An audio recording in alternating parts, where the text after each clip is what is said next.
এখন তো আওয়ামী লীগের দোসর নেই, ক্যাম্পাসে লাশ পড়বে কেন, বলছে রিজভী। এদিকে ৮ মাসে পাচার হয়েছে ৯০,০০০ কোটি টাকা, বলছে মির্জা আব্বাস। জানাবো পাবনায় বিএনপি জামায়াত দফায় দফায় সংঘর্ষে আহত ৩০।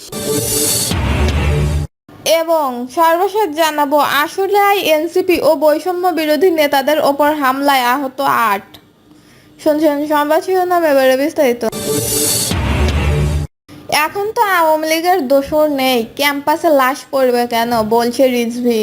বিএনপির সিনিয়র যুগ্ম মহাসচিব অ্যাডভোকেট রুহুল কবির রিজভী বলেছেন, ৫ আগস্টের পর আমরা সবাই একটু স্বস্তিতে থাকতে চেয়েছি। বিশ্ববিদ্যালয়ের ক্যাম্পাস শিক্ষক ছাত্ররা বিভিন্ন কাজ করতে বের হয়ে যাবে, কিন্তু এখানে কোনো বিশ্ববিদ্যালয় অরাজকর পরিস্থিতি। ক্যাম্পাসের মধ্যে তরুণ ছাত্রের রাশ রক্ত ঝরছে। এখন তো আওয়ামী লীগের দোসররা নেই, তাহলে কেন লাশ পড়বে? মানববন্ধনের আয়োজন করে উত্তরাঞ্চল স্বার্থ ফোরাম। প্রধান অতিথির বক্তব্যে রিজভী বলেন, গত পরশু রাত ১২টার সময় ছাত্রদের নেতা সাম্যকে ছুরিঘাত করে হত্যা করা হয়েছে। কি অন্যায় করেছিল সাম্য? আমরা তা মনে করি এখনো রাজনৈতিক কারণ আছে। ৩ জন ভর ঘুরে সাম্যকে কেন হত্যা করবে? কয়েকদিন আগে শাহবাগে জাতীয় সঙ্গীত বন্ধন আন্দোলন চলছিল, তার বিরুদ্ধে যে ফেসবুক এবং জাতীয় সঙ্গীতের পক্ষে পোস্ট করেছে, এটাই কি সেই কারণ? তিনি বলেন, আমরা দেখছি ফ্যাসিস্টবাদী আমলে পার্শ্ববর্তী দেশের আগ্রাসনের বিরুদ্ধে কথা বললে আবরারকে হত্যা করা হয়। আজকে জাতীয় সঙ্গীত, জাতীয় পতাকা, ৭১-এর স্বাধীনতার পক্ষে কথা বলেছে, তার জীবন চলে যায়। অর্থাৎ দেশের পক্ষে যারা আগ্রাসর বিরুদ্ধে, দেশের স্বাধীনতার পক্ষে যারা জাতীয় সঙ্গীতের পক্ষে, তাদের জীবন চলে যায়। এজন্যই বলছি নিশ্চয়ই এর পেছনে কোনো রাজনৈতিক কারণ থাকতে পারে। তিনি আরো বলেন, আজকে হাসিনা নেই, দোসররা নেই, তাহলে রক্তপাত হওয়ার কারণ কি? কিন্তু তারপরে ওই বিশ্ববিদ্যালয়ের হত্যাকাণ্ড হচ্ছে। জানুয়ারি মাসে তোফাজ্জল নামে একজনকে হত্যা করা হয়েছে। ক্যাম্পাস হবে শান্তির, এখানে থাকবে শান্তির পতাকা, সেখানে কেন রক্তপাত হবে? এটা তো হওয়ার কথা নয়। ঢাবি ভিসির উদ্দেশ্য করে বিএনপির এই মুখপাত্র বলেন, কালকে ছাত্রদলের নেতারা আপনার কাছে গিয়েছিল, আপনি বিরক্ত হয়েছেন, ক্ষুণ্ণ হয়েছেন, তুই তোরা কি করেছেন আপনি শুনতে চান না, কারণ ছাত্র সাম্য দলের নেতা ছিলেন। আপনারা রাজনৈতিক চিন্তা দর্শক কি সেটা আমরা ইতিমধ্যে জেনে ফেলেছি। যারা জাতীয়বাদের পক্ষে সেখানে রাজনৈতিক দর্শন নিয়ে ছাত্র সংগঠন করে, সেটা আপনি পছন্দ করেন না।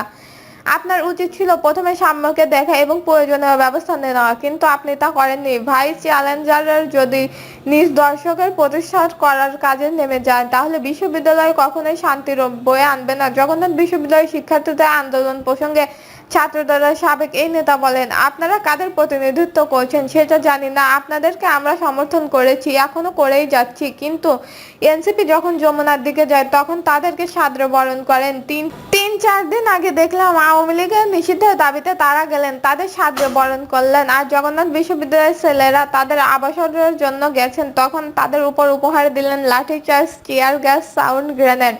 সরকারের দায়িত্বে আপনারা সুশীল সমাজের লোক, কিন্তু আপনাদের আচরণের মধ্যে এই দ্বিধাচারিতা, বিভাজন কেন? ৮ মাসে পাচার হয়েছে ৯০,০০০ কোটি টাকা, বলছে মির্জা আব্বাস। বিএনপিতে এখন কোনো চাঁদাবাজ নেই বলে জানিয়েছেন বিএনপি স্থায়ী কমিটির সদস্য মির্জা আব্বাস। তিনি দাবি করেন, আওয়ামী লীগ দেশে থেকে হাজার হাজার কোটি টাকা পাচার করেছে, এটি সত্য। অন্তর্বর্তী সরকারের গত ৮ মাসেও দেশ থেকে ৯০,০০০ কোটি টাকা পাচার করা হয়ে গেছে। সরকারের লোকজনই চাঁদাবাজির সঙ্গে সম্পৃক্ত। তিনি বলেন, আগে বিএনপি শত্রু ছিল আওয়ামী লীগ, এখন আমাদের অনেক শত্রু হয়ে গেছে, তবে এইসব শত্রুকে আমরা কেয়ার করি না। নেতাকর্মীদের উদ্দেশ্যে বিএনপির এই নেতা বলেন, অনেকে ভাবছে এখন বিএনপির সুদিন, কিন্তু এখন বিএনপির সুদিন না, আমাদের দল এখনো ক্ষমতায় আসেনি। ভারপ্রাপ্ত চেয়ারম্যান তারেক রহমান বিদেশেই রয়েছে, তাই কেউ উল্টাপাল্টা করে দলের ভাবমূর্তি ক্ষুণ্ণ করবেন না। তিনি বলেন, অনেকে প্রশ্ন করেন তারেক রহমান দেশে আসেন না কেন? আমি তাদের বলবো, তারেক রহমান অবশ্যই আসবেন, সময় মতো দেশে আসবেন। মাথায় রাখতে হবে, আমাদের নেতা জিয়াউর রহমানকে হত্যা করা হয়েছে, তাই তারেক রহমানকে ভেবে চিন্তে এগোতে হবে। তিনি বিদেশে বসে বিএনপিকে অনেক শক্তিশালী করেছেন। মির্জা আব্বাস বলেন, আমাদের নেতা কর্মীদের সঙ্গে সম্পর্ক করেন সুবিধাভোগীরা চাঁদাবাজি ও দখলদারি করছে, যার বদনাম বিএনপির ঘাড়ে এসে পড়ছে। নেতা কর্মীদের সজাগ থাকতে হবে, কোনোভাবে চাঁদাবাজ বা দখলদারদের অপকর্ম করতে দেওয়া যাবে না। দলের নাম ভাঙিয়ে অনৈতিক কর্মকাণ্ড করতে তাদের আইনের হাতে তুলে দিতে হবে। এতে বিএনপির নেতা আরো বলেন, আওয়ামী লীগ আমলে মিডিয়ার কোনো স্বাধীনতা ছিল না, বর্তমান সরকার আমলেও এখন অবস্থা একই। মিডিয়া সত্য বলতে পারছে না, সাধারণত শুধু সরকারের গুণগানই গায় সারাক্ষণ তারা।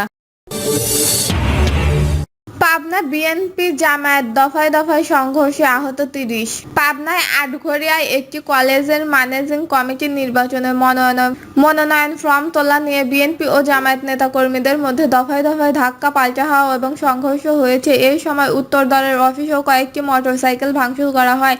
এই ঘটনায় উভয় পক্ষে ৩০ জন আহত হয়েছে। স্থানীয় পুলিশ সূত্রে জানায়, সম্প্রতি দেবর ডিগ্রি অনার্স কলেজের ম্যানেজিং কমিটির অভিভাবক সদস্য নির্বাচন করার কলেজ থেকে তফলিশ ঘোষণা করা হয়। অভিভাবক সদস্য মনোনয়নপত্র তোলার শেষ দিন ছিল বৃহস্পতিবার। এদিন দুপুর ২:৩০টার দিকে আটঘরিয়া উপজেলার বিএনপি সমর্থিত ৩ জন অভিভাবক মনোনয়নপত্র তোলেন। কিছুক্ষণ পর জামায়াত সমর্থিত অভিভাবকরা মনোনয়নপত্রের জন্য গেলে অধ্যাপক তাদের তা দেয়নি। পরে জামায়াত ইসলামী বেশ কিছু নেতাকর্মীদের সেখানে গিয়ে তাদের একজন মনোনয়ন চান। এ সময় বিএনপির পক্ষ থেকে বাধা দেওয়া হয়। এ নিয়ে বিএনপি ও জামায়াতের নেতাকর্মীদের মধ্যে কথা কাটাকাটি ও ধস্তাধস্তি হয়।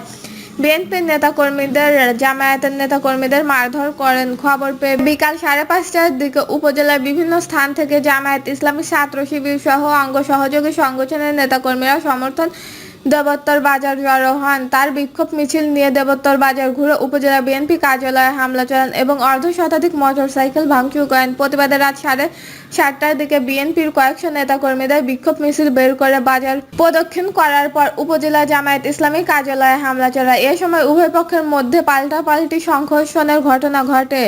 এইসব ঘটনায় উভয় দলের নেতাকর্মীদের মধ্যে বিকেল থেকে রাত ৮:৩০টা পর্যন্ত কয়েক দফায় ধাওয়া পাল্টা ধাওয়া এবং সংঘর্ষের ঘটনা ঘটে। এতে উভয় পক্ষের কমপক্ষে ৩০ জন আহত হয়। খবর পেয়ে পুলিশ এসে পরিস্থিতি নিয়ন্ত্রণে আনে। এই বিষয়ে উপজেলার বিএনপি সদস্য সচিব মনোয়ার হোসেন আলম জানান, জামায়াত নেতাকর্মীরা ধারালো অস্ত্রশস্ত্র নিয়ে বিএনপি নেতাকর্মীদের ওপর হামলা চালায়। এ সময় বিএনপি উপজেলা অফিস সহ ৮০ থেকে ৯০টি মোটরসাইকেল ভাঙচুর করে। হামলায় আহত কয়েকজন অবস্থা গুরুতর। জামায়াত পক্ষ থেকে বাংলাদেশ শ্রমিক কল্যাণ ফাউন্ডেশন জেলা শাখার সভাপতি আমিনুল ইসলাম বলেন, কলেজ নির্বাচনের মনোনয়ন ফরম না দেওয়ায় এখন কয়েকজন নেতাকর্মীদের মারধরের প্রতিবাদ স্থানীয় মুসল্লি ও জনতা একটি বিক্ষোভ মিছিল বের করে। এতে বিএনপির নেতাকর্মীরা তাতে হামলা চালায়। এতে ছাত্র শিবিরের সাবেক জেলা সভাপতি সাইদুল ইসলাম সহ কমপক্ষে ২০ জন নেতাকর্মী গুরুতর আহত হয়েছে।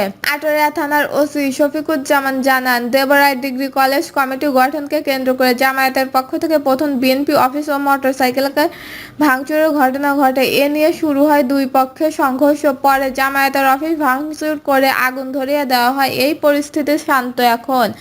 অতিরিক্ত পুলিশ মোতায়েন করা হয়েছে সেখানে। দর্শক, এই ছিল এখনকার সর্বশেষ নিউজটি ভালো লাগলে একটি লাইক দিন, কমেন্টে আপনার মতামত জানান এবং আমাদের পাশে থাকার জন্য বেল বাটনটি অন করে রাখুন। ধন্যবাদ।